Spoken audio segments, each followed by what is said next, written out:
Hello hello sir, ನಾನು ನಂದೀಶ್ ಅಂತ. ನಂದೀಶ್ ಹೇಳಪ್ಪ. ಸರ್, ಈಗ ಹಾಕಿಸ್ತೀನಿ ಸರ್. ಎಷ್ಟಿಂದ ಒಳಗಡೆ ಕೊಡ್ತಿರೋ ಡಾಕ್ಯುಮೆಂಟು? ಏನಪ್ಪ ನಿನ್ನ ಕತೆ? ಅವತ್ತಿಂದ ಹೇಳ್ತಾ ಇದ್ದೆ ನಾನು, ಅಮೌಂಟ್ ಹಾಕ್ಕೊಡಿ, ನಿಮ್ಮ ಡಾಕ್ಯುಮೆಂಟ್ ರೆಡಿ ಇದೆ ಕಳಿಸ್ಕೊಡ್ತೇನೆ ಅಂತ. ಪದೇ ಪದೇ ಇವಾಗ ಹಾಕ್ತೇನೆ, ಕಳಿಸ್ಕೊಡಿ, ಇವಾಗ ಕಳಿಸ್ಕೊಡಿ. ಇಷ್ಟೊತ್ತು ಈ ಥರ ಹೇಳೋದು ಹೊರತು ನೀವು ಯಾವತ್ತಾದ್ರೆ ಅಮೌಂಟ್ ಹಾಕಿದ್ದೀರಾ? ಆಯ್ತು ಸರ್. ಈಗ ಆಯ್ತಲ್ಲ, ಏನು ನಿಮ್ಮ ಒಂದು ಮಾತಿಗೆ ಒಂದು ಅರ್ಥ ಇಲ್ವಾ? ವ್ಯಾಲ್ಯೂ ಬೇಡವಾ? ಎಷ್ಟು ಬಾರಿ ಕಾಲ್ ಮಾಡ್ತೀರಾ ನೀವು? ಕಾಲ್ ಮಾಡಿ ನೀವು ಏನಾದ್ರು ಒಂದು ಕೆಲಸ ಸರಿ ಮಾಡಿಸ್ತೀರಾ? ಮಾಡ್ತೀರಾ ನೀವು? ಮೊನ್ನೆ ಕಾಲ್ ಮಾಡಿದ್ರೆ ಇವಾಗ ಅಮೌಂಟ್ ಹಾಕ್ತಾರೆ ಸರ್, ಡಾಕ್ಯುಮೆಂಟ್ ಕಳಿಸ್ಕೊಡಿ ಅಂತ ಹೇಳಿದ್ರಾ? ಆಯ್ತಪ್ಪ, ಓಕೆ, ಅಮೌಂಟ್ ಹಾಕೊಡಿ, ಕೊರಿಯರ್ ಮಾಡ್ತಾನೆ ಅಂತ ಹೇಳಿದ್ದೆ. ಅದ ನಂತರ ಹಾಕ್ಲಿಲ್ಲ. ಎಷ್ಟು ಬಾರಿ ಈ ಥರ ನೀವು ಕಾಲ್ ಮಾಡಿ ಕೇಳಿದ್ದೀರಾ? ಮತ್ತು ಇವಾಗ ನಿಮ್ಮ ಮಾತು ಏಕೆ ನಂಬೋದು? ಸರ್, ಈಗ ಎಷ್ಟು ತಿಂಗಳ ಒಳಗಡೆ ಬರುತ್ತೆ ಸರ್ ಈಗ ಅಮೌಂಟ್ ಹಾಕೊಡ್ರೆ? ತಿಂಗಳೇನಿಲ್ಲಪ್ಪ, ಡಾಕ್ಯುಮೆಂಟ್ ನಮ್ಮ ಕೈಯಲ್ಲಿ ರೆಡಿ ಇದೆ. ಅಮೌಂಟ್ ಹಾಕೊಟ್ರೆ ಇವತ್ತು ನಾನು ಕೊರಿಯರ್ ಮಾಡ್ತೇನೆ. ಇವತ್ತಿನ ಆಗಲ್ಲ, ಕ್ಲೋಸ್ ಆಯಿತು, 7 ಗಂಟೆ ಕಳೀತಲ್ಲ. ನಾಳೆ ಬೆಳಿಗ್ಗೆ ಕೊರಿಯರ್ ಮಾಡಿದ್ರೆ ನಾಲ್ದು ಬೆಳಿಗ್ಗೆ ನಿಮಗೆ ಸಿಗುತ್ತೆ.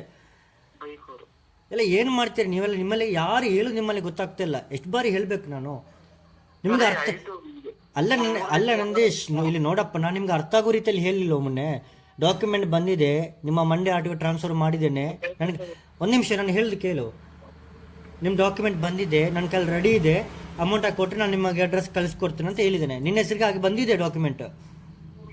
ಗೊತ್ತಾಯ್ತು ಸರ್. ಈಗ ಒಂದು 3 ದಿನದ ಒಳಗಡೆ ಬರುತ್ತಾ ಅಂತ. ಮತ್ತೆ ನಿಮಗೆ ಚಿಕ್ಕ ಚಿಕ್ಕ ಹುಡುಗರೆಲ್ಲ ಬಂದ್ರೆ ನಾವು ಅದಕ್ಕೆ ಗಾಡಿ ಕೊಡಲ್ಲ, ಅಮೌಂಟ್ ಬ್ಯಾಲೆನ್ಸ್ ಇಟ್ಟು. ಸರಿ ಸರ್, ಆಯ್ತು. ಈಗ ಒಂದು 3 ದಿನದ ಒಳಗಡೆ ಬರುತ್ತೆ. ಈಗ 3 ದಿನ ಬೇಡಪ್ಪ, ಇವತ್ತು ನಾಳೆ ಕೊರಿಯರ್ ಮಾಡಿದ್ರೆ ನಾಲ್ದು ಬೆಳಿಗ್ಗೆ ನಿಮ್ಗೆ ಸಿಗುತ್ತೆ. ಡಾಕ್ಯುಮೆಂಟ್ ಟ್ರಾನ್ಸ್ಫರ್ ಆಗಿ ಬಂದಿದೆ. ನೀನು ಅಮೌಂಟ್ ಕೊಡಲಿಲ್ಲ ಅಂತ ನಾವು ಟ್ರಾನ್ಸ್ಫರ್ ಮಾಡೋದು ಇರಲಿಲ್ಲ. ಡಾಕ್ಯುಮೆಂಟ್ ನಿಮ್ಮ ಗಾಡಿ ತಗೊಂಡು ಹೋದಂಗೆ ನಾವು ಮಂಡ್ಯ ಆರ್ ಟಿ ಕಳಿಸ್ಕೊಟ್ಬಿಟ್ಟು ಟ್ರಾನ್ಸ್ಫರ್ ಮಾಡಿ RC ಕಾರ್ಡ್ ನಮ್ಮ ಕೈಲಿದೆ ಇವಾಗ. ನೀವು ಈ ಥರ ಮಾಡ್ತೀರಂತ, ಒಂದು ನಿಮಿಷ, ನೀವು ಈ ಥರ ಮಾಡ್ತೀರ, ನಾವು ಟ್ರಾನ್ಸ್ಫರ್ ಮಾಡಿದ್ರೆ ಇರೋಕ್ಕೆ ಆಗಲ್ಲ ಅಲ್ವಾ? ನಾವು ತಗೊಂಡವರಿಗೆ ಮಾತು ಕೊಡ್ತಿದ್ವಿ. ಮತ್ತು ನಾವು ಯಾರಿಂದ ಗಾಡಿ ಪರ್ಚೇಸ್ ಮಾಡ್ತೇವೆ ಅವರಿಗೆ ಮಾತು ಕೊಟ್ಟಿರ್ತೇವೆ. ಅವ್ರಿಗೆ ನಮ್ಮಿಂದ ಅವರಿಗೆ ತೊಂದರೆ ಆಗಬಾರ್ದಲ್ಲ. ನೀವು ಈ ಥರ ಮಾಡ್ತೀರಂತ ನಾವು ಅವರಿಗೆ ತೊಂದರೆ ಮಾಡಲಿಕ್ಕಾಗಲ್ಲ. ಅದಕ್ಕೆ ನಿಮ್ಮ ಹೆಸರಿಗೆ ಮಾಡ್ಕೊಂಡು ಬಿಟ್ಟು ನಾವು ಇವಾಗ ನಮ್ಮ ಕೈಲಿ ಇಟ್ಕೊಂಡಿದ್ದೇವೆ. ಏನು 1 ರೂಪಾಯಿ ಜಾಸ್ತಿ ಕೊಡಬೇಕಾಗಿಲ್ಲ. ನೀವು ಏನು ಬ್ಯಾಲೆನ್ಸ್ ಇಟ್ಟು ಹೋಗಿದ್ರೆ ಅದು ಕೊಟ್ಟರೆ ಸಾಕು, ಡಾಕ್ಯುಮೆಂಟ್ ಕೊರಿಯರ್ ಮಾಡ್ತೇನೆ. ಮತ್ತೆ ಪದೇ ಪದೇ ಅವತ್ತು ಮಾಡ್ದಂಗೆ ಮಾಡಬಾರ್ದು. ಇವಾಗಲೇ ಹಾಕ್ಬಿಟ್ಟು ಕಳಿಸ್ಬೇಕು. ಇದೇ ನಂಬರಾ? ಇದು ಹಾಂ, ಇವಾಗಲೇ ಹಾಕ್ಬೇಕು ಫೋನ್ಪೇ ನಂಬರ್ಗೆ. ನಾನು ಫೋನ್ಪೇ ನಂಬರ್ ಇಲ್ದಂತ ತಗೋ. ಹೇಳಿ. ನೀವೆಲ್ಲ ನಮ್ಮ ಅಭಿಮಾನಿಯಾಗಿ ಏನಕ್ಕೆ ಹಿಂಗೆ ಮಾಡ್ತೀರಾ ನೀವು? ಹಲೋ, ಕಡಿಮೆ ಬೆಲೆಯಲ್ಲಿ ಗಾಡಿ ಕೊಡಲಿಲ್ಲ ನಿಮಗೆ? ಹಲೋ, ಹಾಂ, ಫೋನ್ಪೇ ನಂಬರ್ ಏನೋ ಹೇಳ್ತೇನೆ. 89 71 60 55 38. ಏನು ಬೇಜಾರು ಮಾಡ್ಕೋಬೇಡಪ್ಪ, ಇವಾಗ ಹಾಕ್ಬಿಟ್ಟು ನಾ ಕಳಿಸ್ತೇನೆ ಡಾಕ್ಯುಮೆಂಟ್. ಏನು ಟೆನ್ಷನ್ ಮಾಡ್ಕೋಬೇಡ, ಆಯ್ತಾ? ಎಲ್ಲ ವಾಟ್ಸಪ್ ನಿಮಗೆ ಡಾಕ್ಯುಮೆಂಟೇ ಕೊಟ್ಟು ಕಳಿಸ್ತೇನೆ, ಒರಿಜಿನಲ್ ಡಾಕ್ಯುಮೆಂಟೇ ಕೊಟ್ಟು ಕಳಿಸ್ತೇನೆ. Don't very, okay? ಬಟ್ ನೀವು ಈ ಥರ ಮಾಡುವಾಗ ನನಗೆ ಬೇಜಾರಾಗ್ತದೆ. ಯಾಕೆಂದರೆ ಎಷ್ಟು ಖುಷಿ, ಎಷ್ಟು ನಿಮಗೆ ಅರ್ಥ ಆಗೋ ರೀತಿ ಹೇಳಿದೆ. ಡಾಕ್ಯುಮೆಂಟ್ ಟ್ರಾನ್ಸ್ಫರ್ ಮಾಡಿದ್ದೇನೆ, ನಮ್ಮ ಕೈಯಲ್ಲಿದೆ, ಕೊಟ್ಟು ಕಳಿಸ್ತೇನೆ, ಆ ಬ್ಯಾಲೆನ್ಸ್ ಅಮೌಂಟ್ ಕೊಟ್ಟು ಕಳಿಸಿ ಅಂತ. ನಾನು ಇದಕ್ಕೆ ಕೆಲವರಿಗೆಲ್ಲ ಬ್ಯಾಲೆನ್ಸ್ ಇಟ್ಟೇ ಗಾಡಿ ಕೊಡಲ್ಲ. ನಾವೆಲ್ಲ ಒಂದು ವಿಶ್ವಾಸದ ಮೇಲೆ ಕೊಡೋದು. ಪಾಪ ಅಷ್ಟು ದೂರದಿಂದ ಬಂದಿದ್ದಾರೆ, ಏನು ಕೈಯಲ್ಲಿ ಅಮೌಂಟ್ ಇಲ್ಲ ಅಂದರೆ ಗಾಡಿಗಳು ಕೊಟ್ಟರೆ ನೀವು ಹಿಂಗೆ ಮಾಡ್ತೀರಾ ನೋಡಿ.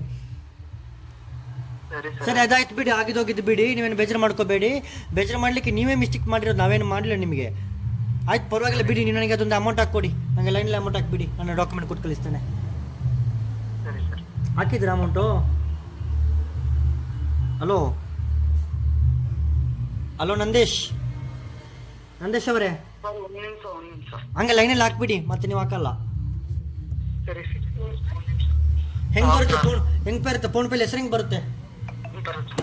ಹಾಂ,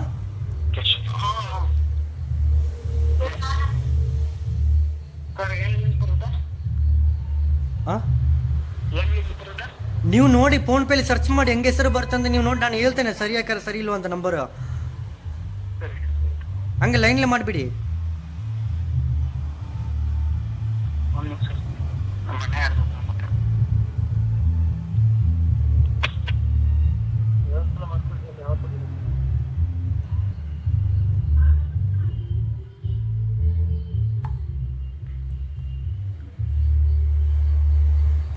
ಏನು ನಂದೇಶ್ ಅವರು, ನಾವೆಲ್ಲ ನಿಮ್ಮ ಮೇಲೆ ಇಟ್ಕೊಂಡಿರೋ ಪ್ರೀತಿಯನ್ನೆಲ್ಲ ನೀವು ಕಳ್ಕೊಳ್ತಿದ್ದೀರಲ್ಲ.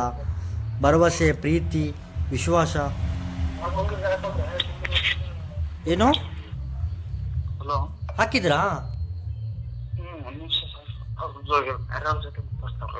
ಹಾಕ್ಬಿಟ್ಟು ನನಗೆ ಸ್ಕ್ರೀನ್ಶಾಟ್ ಕಳಿಸ್ಬಿಟ್ಟು, ನಾನು ಸ್ವಲ್ಪ ಬಿಸಿ ಇದ್ದೇನೆ. ಓಕೆ.